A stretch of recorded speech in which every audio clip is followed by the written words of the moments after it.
నా పేరు గోదా జాన్పాల్, మాల మహానాడు రాష్ట్ర అధ్యక్షులు. జాతీయ అధ్యక్షులు గోళ్ళర్లు కుమార్ గారి నాయకత్వంలో పనిచేస్తూ ఉన్నాం. ఈరోజు పల్నాడు జిల్లా వినుకొండ నియోజకవర్గం పట్టణ కేంద్రంలో నియోజకవర్గ అధ్యక్షులు కీర్తిపాటి వెంకటేశ్వర్ల అధ్యక్షతన, జిల్లా ఉపాధ్యక్షులు రాయని చిన్న నేతృత్వంలో జరుగుతున్నటువంటి మీడియా సమావేశంలో ఈనాటి ముఖ్య ఉద్దేశం ఏదైతే ఆగస్టు 1వ తేదీన ఈ దేశంలో అత్యున్నత న్యాయస్థానం కలిగినటువంటి సుప్రీంకోర్టు ఇచ్చినటువంటి తీర్పు ఏదైతే ఎస్సీ ఎస్టీ వర్గాలకు సంబంధించినటువంటి రిజర్వేషన్స్ క్రిమిలేయర్ పద్ధతిని అమలు చేయాలని వచ్చినటువంటి తీర్పుని మాలమహానాడు రాష్ట్ర కమిటీ పూర్తిగా వ్యతిరేకిస్తూ ఉంది.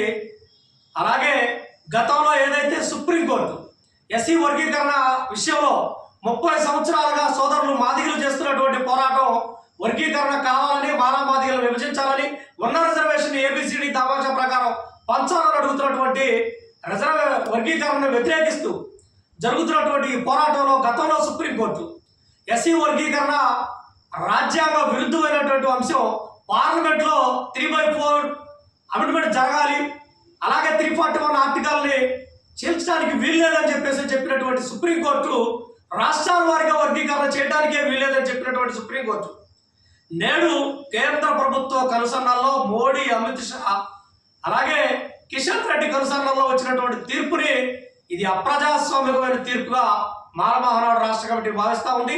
అలాగే రాష్ట్ర వ్యాప్తంగా ఉండబడినటువంటి మాలలు, దేశవ్యాప్తంగా ఉండబడినటువంటి ప్రజాస్వామ్యవాదులు, అంబేద్కర్ వాదులంతా కూడా వ్యతిరేకిస్తూ ఉన్నారు. ప్రధానంగా ఉత్తరప్రదేశ్లో 4 సార్లు ముఖ్యమంత్రిగా చేసినటువంటి మాయావతి వ్యతిరేకిస్తూ ఉంది, బ్యాన్ చేయ మాయావతి.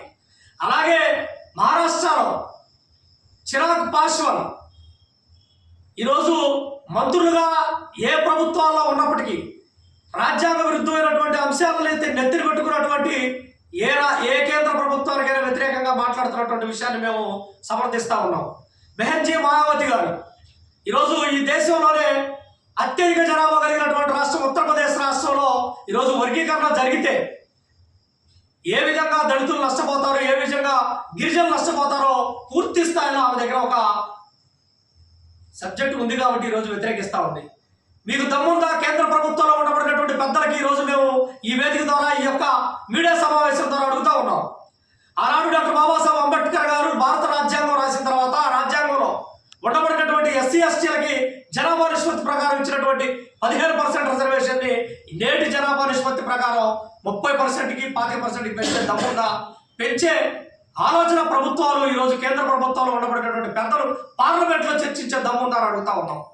ఈరోజు రాష్ట్రంలో 15% మాత్రమే పరిమితమై ఆనాడు అంబేద్కర్ గారు 10 సంవత్సరాలు మాత్రమే రిజర్వేషన్ అమలు చేయాలని చెప్తే నేటికి 78 సంవత్సరాలు ఈ స్వతంత్ర భారతదేశంలో నేటికి రిజర్వేషన్స్ కావాలని కొట్లాడేటటువంటి పరిస్థితి ఈరోజు దళిత గిరిజనులకు ఉంది అని అంటే పాలించే పాలకులు ఏ విధంగా ఈ యొక్క రిజర్వేషన్స్ని పరిపాలనని పక్కదారి పట్టిస్తున్నారో ఆలోచించాల్సిన ఆవశ్యకత ఉంది. ఈరోజు ఉన్నటువంటి 15% రిజర్వేషన్ని 25% పెంచేటటువంటి పోరాటంలో రండి సోదరులారా. మాగలో నిరంతరం మీతో కలిసి పోరాటం చేయడానికి సిద్ధంగా ఉన్నారు. ఈరోజు 2011 వరకు జరిగినటువంటి జనాభా లెక్కల ప్రకారం కాదు, 2021 జనాభా లెక్కల ప్రకారం దేశవ్యాప్తంగా సమగ్ర సర్వే ప్రతి 10 సంవత్సరాలకి ఒకసారి జరగాల్సినటువంటి సమగ్ర సర్వే చేయండి. మాలలు ఎంతమంది ఉన్నారు, మాదిగలు ఎంతమంది ఉన్నారు, రెల్లు ఎంతమంది ఉన్నారు, డెక్కలు ఎంతమంది ఉన్నారు, అలాగే మాదిగల్లో ఉపకులాలు ఎంతమంది ఉన్నారు, గిరిజనుల్లో ఉపకులాలు ఎంతమంది ఉన్నారు, 2021 జనాభా లెక్కల ప్రకారం వేయండి. మీరు జనాభా లెక్కల ప్రకారం వేసిన తర్వాత దామాషా ప్రకారం రిజర్వేషన్ పెంచండి, మీరు అనుకున్నటువంటి వర్గీకరణ చేయండి, సమర్థిస్తాం.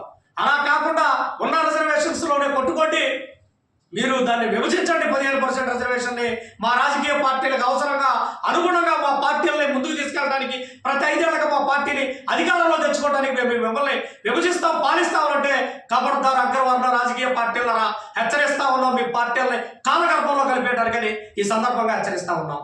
రండి మాలలారా, మాల ఉద్యోగులారా ఏకంగండి, మాల విద్యార్థి సంఘాలారా ఏకంగండి. ఈరోజు గ్రామాల్లో ఇంటర్మీడియట్, డిగ్రీ, బీటెక్ డిస్కంటిన్యూ చేసినటువంటి పిల్లలంతా ఈరోజు ఏ వైపు మీరు వెళ్తా ఉన్నారు? రాజకీయ పార్టీల ముసుగులో వాళ్ళ జెండాలు, వాళ్ళ జేజేలు కొడతా తిరుగుతా ఉన్నారా? వదిలేయండి. వాళ్ళ కబంధ హస్తాల్లో నుండి బయటికి రండి. ఈరోజు మన ఉమ్మడి చట్టాలు ఎస్సీ ఎస్టీ అట్రాసిటీ చట్టాన్ని నిర్వీర్యం చేసినప్పుడు కూడా మాట్లాడడం రాజకీయ పార్టీలు మనకు అవసరం లేదు. జాతి ప్రయోజనాల కోసం అంబేద్కర్ గారు ఇచ్చిన రిజర్వేషన్ని అమలు చేసినటువంటి శక్తి సామర్థ్యాలు కలిగినటువంటి పార్టీలకి మద్దతు తెలుపుతాం. అలా లేని పార్టీలని కాలగర్భంలో భూస్థాపితం చేద్దామని హెచ్చరిస్తూ, దేశవ్యాప్తంగా ఎస్సీ వర్గీకరణ వ్యతిరేకిస్తూ, దేశవ్యాప్తంగా ఉత్తరాది రాష్ట్రాల్లో భారత బంధుకు పిలుపునిచ్చినటువంటి నేపథ్యంలో ఈ రాష్ట్రంలో కూడా భారత బంధుని ఆహ్వానిస్తా ఉన్నాం. ఈ నెల 21న జరుగుతున్నటువంటి భారత బంధుని విజయవంతం చేయడానికి ఈ వినకొండ నియోజకవర్గంతో పాటు పల్నాడు జిల్లాతో పాటు రాష్ట్ర వ్యాప్తంగా ఉండబడినటువంటి వ్యాపార సంఘాలని మేము వినవిస్తా ఉన్నాం, అభ్యర్థిస్తా ఉన్నాం.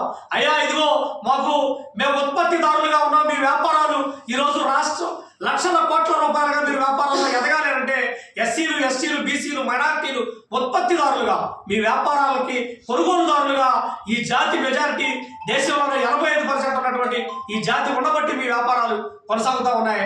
మాకు సహకరించండి, వ్యాపారవేత్తలు సహకరించండి. 21వ తారీఖు పొద్దుకి అందరూ కూడా స్వచ్ఛందంగా మూసివేయాలని కళాశాలల్ని, విద్యా సంస్థల్ని, వ్యాపార సంస్థల్ని అందరినీ కూడా మేము రిక్వెస్ట్ చేస్తూ అడుగుతా ఉన్నాం. ఈ కార్యక్రమంలో ప్రతి ఒక్కరూ భాగస్వాములు కావాలని పిలుపునిస్తా ఉన్నాం. ఇది రాజ్యాంగాన్ని విచ్ఛిన్నం చేసినటువంటి ప్రక్రియను అడుగుతా ఉన్నాం. రాజ్యాంగాన్ని గతంలో ఏదైతే కేంద్ర ప్రభుత్వంలో ఉండబడినటువంటి బీజేపీ రాజ్యాంగాన్ని మారుస్తారని బీజేపీలో ఉండబడినటువంటి రాజాసింగ్ ఎమ్మెల్యే ఒకడు మాట్లాడితే మిగిలిన రాజకీయ పార్టీలో ఎవరు కూడా మేము రాజ్యాంగాన్ని మారుస్తానన్నటువంటి వ్యక్తిని మేము ఖచ్చితంగా పార్టీకి వ్యతిరేకంగా మేము చూస్తామని మాట్లాడలేదు అని అంటే ఈరోజు రాజ్యాంగం మీద ఏ పార్టీ గౌరవం ఉందో ఈ దేశంలో ఉండబడినటువంటి బీజేపీ ప్రభుత్వానికి ఆలోచించాల్సిన ఆవశ్యకత మానవ కాదు, తోటి మాదిగలు కూడా ఉందని మేము ఈ యొక్క మీడియా సమావేశం ద్వారా రిక్వెస్ట్ చేస్తా ఉన్నాం.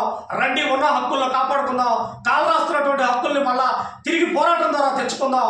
ఈరోజు క్రిమిలేయర్ పేరిట ఉద్యోగస్తులను అణిచివేయాలని, క్రిమిలేయర్ పేరిట భవిష్యత్తులో రిజర్వేషన్ని తీసివేయాలని చూస్తున్నటువంటి కేంద్ర ప్రభుత్వ కుట్రలను భగ్నం చేయడానికి ఈ నెల 21వ తేదీన జరుగు భారత బంద్కి రాష్ట్ర వ్యాప్తంగా అందరూ మద్దతు తెలిపారని మాలమానాడు రాష్ట్ర కమిటీ నుండి పిలుపునిస్తూ ఈ కార్యక్రమంలో విచ్చేసినటువంటి నియోజకవర్గ కమిటీకి, అలాగే వచ్చిన మీడియా సోదరులు కూడా మాలమానాడు రాష్ట్ర కమిటీ నుండి ప్రత్యేకమైనటువంటి కృతజ్ఞతలు తెలియజేస్తూ సెలవు తీసుకున్నా. జై భీమ్, జై భారత్.